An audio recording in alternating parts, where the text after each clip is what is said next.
हाकिम के सिपाहियों ने यीशु को किला में ले जाकर सारी पलटन उसके गिर्द जमा की और उसके कपड़े उतार कर उसे किरमजी चोगा पहनाया और कांटों का ताज बनाकर उसके सर पर रखा और एक सरकंडा उसके दाहिने हाथ में दिया और उसके आगे घुटने टेक कर उसे ठट्ठों में उड़ाने लगे कि ए यहूदियों के बादशाह अदाब।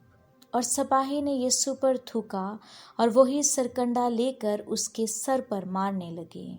और जब वो ठट्ठे में उड़ा चुके तो चोगे को यीशु पर से उतार कर फिर उसी के कपड़े उसे पहनाए और मसलूब करने को ले गए।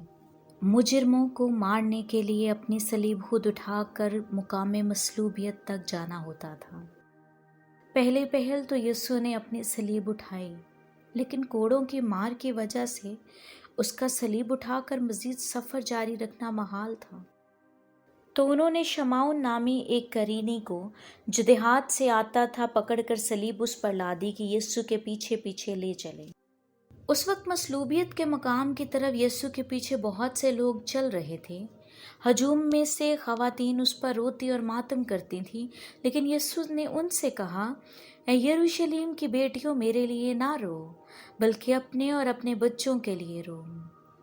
फिर यीशु ने रूमी फ़ौज के ज़रिए यरूशलेम की तबाही के मुतालिक नबूवत की। उसने कहा कि इन दिनों में जो बेऔलाद ख़वातीन होंगी मुबारक होंगी, क्योंकि वो अपने बच्चों को दुख के आलम में नहीं देखेंगी और उनके लिए भागना भी मज़ीद आसान होगा, जैसा कि होसिया ने नबूवत की कि रोमियों के वसीला से ये दुख इतना ज़्यादा होगा कि लोग पहाड़ों से कहेंगे, हम पर घिर पड़ो ताकि हमारे दुख का खात्मा हो जाए। यीशु ने कहा कि क्योंकि जब हरे दरख्त के साथ ऐसा करते हैं तो सूखे के साथ क्या कुछ ना करेंगे।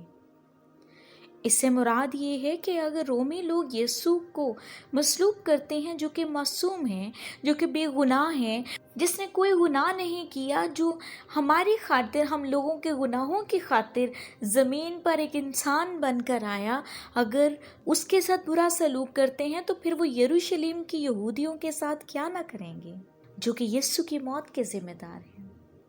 और रोमी सिपाही दो और आदमियों को भी जो बदकार थे लिए जाते थे कि उसके साथ कत्ल किए जाएं। जब वो उस जगह पर पहुँचे जिसे खोपड़ी कहते हैं, तो वहाँ उसे मसलूब किया और बदकारों को भी, एक को दाहिनी और दूसरी को बाईं तरफ। यीशु ने कहा, ए बाप, इनको माफ़ कर।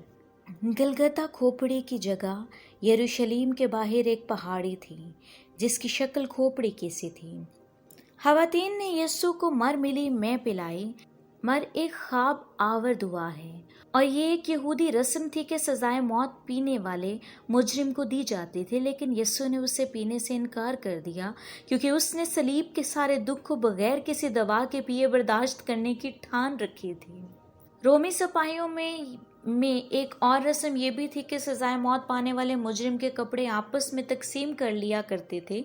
यूहन्ना 19 बाब 23 से 24 आयात के मुताबिक उन चारों सिपाहियों ने जिन्होंने यीशु को मसलूब करना था, यीशु के कपड़ों को 4 हिस्सों में तकसीम किया ताकि एक एक सिपाही को उसका हिस्सा मिले।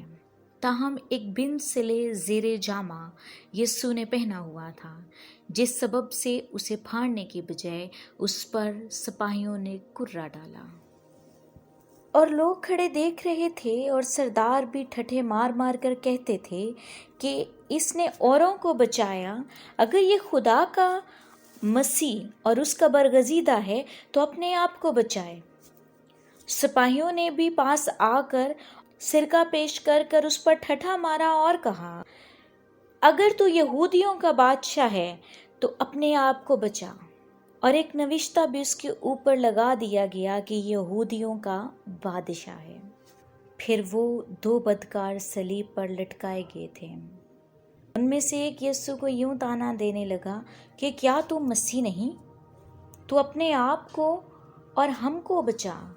मगर दूसरे ने उसे झिड़क कर जवाब दिया कि क्या तू खुदा से भी नहीं डरता, हालांकि उसी सज़ा में गिरफ्तार है।